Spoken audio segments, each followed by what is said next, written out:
Fran, é incrível. Todas as vezes que eu estou ansiosa, me dá uma vontade de comer um doce, uma bala, um chocolate, um biscoito.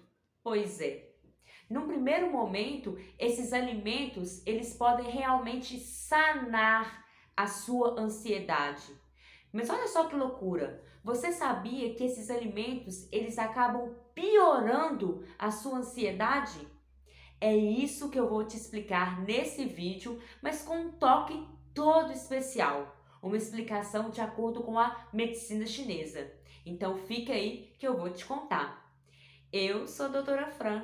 É bom demais dar conta de ter aqui no canal, viu? Para a gente conversar sobre saúde, qualidade de vida, considerando tanto uma visão convencional quanto uma visão da medicina tradicional chinesa. Sem mais delongas, bora pro conteúdo. A medicina chinesa considera que o excesso de açúcar, não só o açúcar de adição, mas os carboidratos simples em geral, excesso de farinha branca, de laticínios, de frituras, causam no nosso corpo o que nós chamamos de umidade mucosidade. Traduzindo para a linguagem ocidental, seria a mesma coisa que inflamação. Então, essa umidade, mucosidade, é como se fosse um catarro gosmento, pegajoso, que tem dificuldade de se mover, de fluir pelo nosso corpo. E essa massa viscosa, grudenta, ela pode ficar parada em qualquer lugar do nosso corpo, dependendo da predisposição de cada um. Nas mamas, útero, ovários, no aparelho reprodutor, seja feminino ou masculino, causando candidíase e infecções, nas pernas e articulações, causando dores, sensação de peso, inchaço, ou em qualquer outro local ou órgão do corpo, levando à formação de cistos ou nódulos. Inclusive, essa massa pode parar ali nas famosas gordurinhas localizadas. Mas preste atenção, essa massa, ela também pode parar na nossa cabeça e dessa forma levar a pensamentos desconexos, sensação de peso na cabeça e também ansiedade. É como se essa massa ela tampasse, a comunicação do nosso corpo com a nossa cabeça, impedindo que os pensamentos fluam de uma maneira natural. E vamos dar atualizada, nesses alimentos aí que causam, que levam então a essa umidade, mucosidade.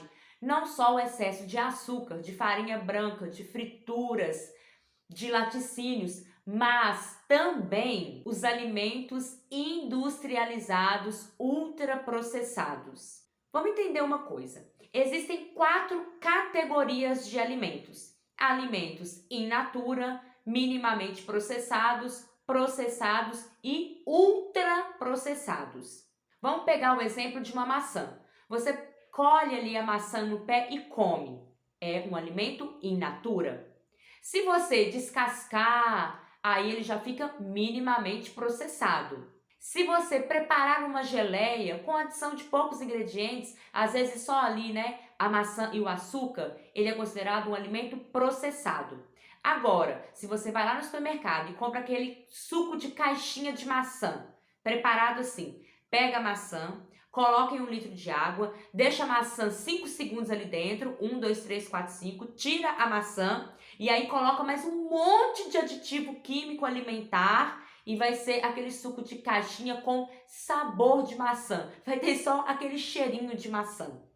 Isso é um alimento ultraprocessado. Alimento não, Produto alimentício ultraprocessado. E se você pegar o rótulo, gente, vai ter lá um monte de nome esquisito, umas siglas esquisitas. Esses aditivos são estranhos ao nosso corpo, são criados em laboratório, são aditivos químicos alimentares e desencadeiam no nosso corpo um processo inflamatório. Inclusive, vários desses aditivos já são reconhecidamente cancerígenos. Pois bem, além disso, muitos desses produtos industrializados, ultraprocessados, também são ricos na famosa gordura trans. ou gordura vegetal hidrogenada. Desde 1960 foi que a gordura trans passou a ser amplamente utilizada pela indústria alimentícia. Na natureza, talvez 1% ali das gorduras, elas vão ser encontradas na forma de gordura trans. Todo o resto são encontrados na forma de gordura cis. E só para ficar de uma forma bem didática, para a gente entender então qual que é a diferença de uma gordura trans e uma gordura cis, gente, a diferença ela é mínima. Se a gente lembrar de química, a diferença está no plano tridimensional. Se a gente pegar uma molécula do tipo cis, os hidrogênios eles estarão na mesma posição no plano. Por outro lado, a gordura trans, os hidrogênios estão de lados opostos no plano. Enfim, essa diferença que parece tão pequena faz com que o nosso corpo não entenda a gordura trans como algo natural e dessa forma não metaboliza bem esse tipo de gordura aí. E hoje já se sabe que o consumo desse tipo de gordura está relacionado com doenças cardiovasculares, inflamação crônica sistêmica, ou seja, no corpo todo, dislipidemias, que é a alteração, dos valores aí de colesterol total, frações e triglicérides, doenças neurodegenerativas, depressão e ansiedade. Olha só a seriedade disso. Quase metade do peso do nosso cérebro é de gordura. Agora imagina só, uma gordura artificial de baixa qualidade lá nos nossos neurônios. É claro que isso vai influenciar na transmissão das informações neuronais e levam, consequentemente, a comprometimentos neurológicos. E talvez você já esteja se perguntando, Fran, e por que a gordura vegetal hidrogenada é utilizada tanto ainda pela indústria alimentícia, sabendo que ela provoca tantos danos? Ah, gente, aí é briga de cachorro grande. A gente entra aí em discussão com duas indústrias bilionárias, a alimentícia e a farmacêutica. O que eu tenho que te contar, para a indústria alimentícia é muito vantajoso utilizar a gordura trans, a gordura vegetal hidrogenada nas suas preparações, porque ela confere aos alimentos mais sabor, fica mais crocante, visualmente mais bonito. Aumenta, o tempo de vida útil, o tempo de prateleira dos alimentos. Aumenta, então, a durabilidade e a estabilidade dos alimentos. Sabe quando você compra uma batatinha e faz aquele crack gostoso, aquele biscoito cream cracker, sabe, que dá aquela crocância? Pois é, isso aí é uma das características de se utilizar a gordura vegetal hidrogenada. Então, não só essa gordura, mas como os outros aditivos químicos, eles têm um efeito positivo, para os produtos alimentícios. Porque eles melhoram a palatabilidade e faz com que também fique mais tempo ali no supermercado para que a gente possa, então, consumir sem eles estarem estragados. Para a indústria farmacêutica também é vantajoso, né? A gente come, vai adoecendo ali aos poucos e vamos ter que tomar remédio por longos anos da nossa vida. E muitas vezes a gente nem percebe o tanto que a gente consome desses produtos alimentícios industrializados ultraprocessados, riquíssimos, em aditivos químicos alimentares. Vamos pensar na nossa rotina alimentar, sem julgamentos e sem culpa, tá? A gente acorda e vai tomar lá um café com leite ou um leite com Toddy, e aí é um pão, ou é biscoito, ou é bolo. Depois, ali ao longo da manhã, a gente leva de lanchinho também barrinha de cereal, cheia de aditivos alimentares, ou então biscoito recheado, ou então a gente fica beliscando ali uma balinha até chegar a hora do almoço. Aí no almoço, o almoço é legal, o almoço do brasileiro é bem completo. Tem sim proteína de qualidade, tem carboidratos, complexos de qualidade, tem o famoso arroz e feijão, tem ali verduras, legumes, é bem legal. O problema é que quando a gente vai passar, às vezes ali, vai almoçar no restaurante, ou mesmo em casa, a gente tem o hábito de ter uma sobremesa. Aí compra lá um picolé, ou já come lá um açaí, um sorvete. Já deixa um doce para tirar gosto, né? Um chocolatezinho ali. Depois, à tarde, às vezes come uma frutinha, mas às vezes vai lá e fica beliscando alguma coisa. E quando é à noite? Muitos de nós têm o hábito de substituir o jantar por lanches. Lanches calóricos que oferecem poucos nutrientes. É um pão com alguma coisa, ou às vezes é uma pizza, ou às vezes é um sanduíche. E às vezes, antes de dormir, vai assistir lá uma série, fica rodando redes sociais, aí acaba fazendo ali alguma coisa para comer ainda mais lá por volta de 10, 11 horas da noite. Isso sem contar nas bebidas ao longo do dia, né? Que aí almoço tomando suco de caixinha, suco de latinha, ou então refrigerante. Enfim, a gente consome uma grande quantidade de pão, salgadinhos, biscoitos, bolos, produtos, né, de confeitaria, de padaria, riquíssimos em carboidratos simples, farinha branca, açúcar, leite, balas, chocolates. É muita oferta desses produtos alimentícios que são realmente saborosos. Fran do céu, mas o que eu vou fazer? Significa que agora não vou poder comer mais nada desses trem? Não, gente. A questão aqui não é parar, não é excluir, e sim reduzir.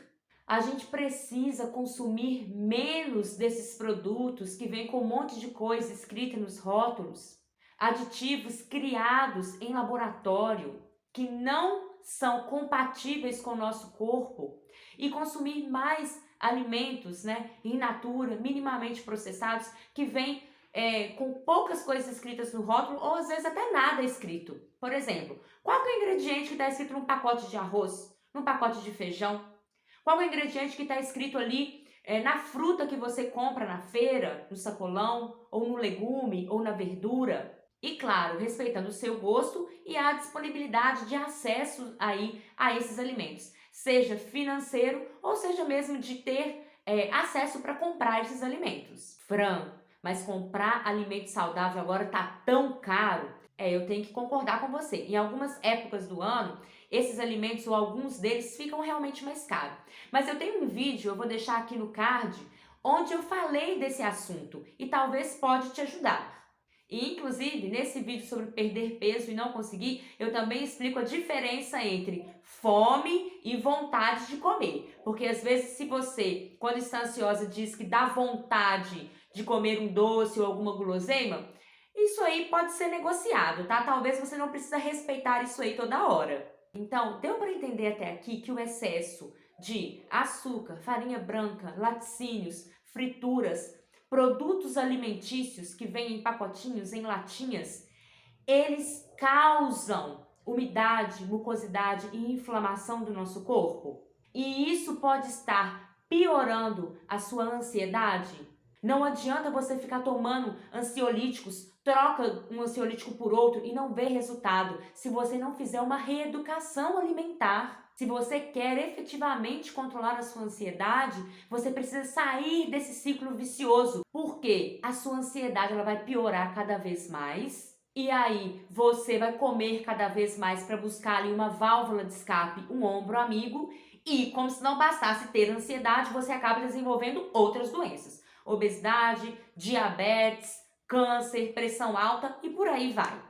Eu tenho aqui no canal outros vídeos que eu falo de como controlar a ansiedade de uma maneira mais rápida, mais eficaz. E eu também tenho um e-book que eu falo como controlar a ansiedade utilizando ferramentas da medicina chinesa, ferramentas naturais, alimentos, sucos, plantas medicinais, pontos de acupuntura, óleos essenciais e outros conhecimentos da milenar medicina chinesa.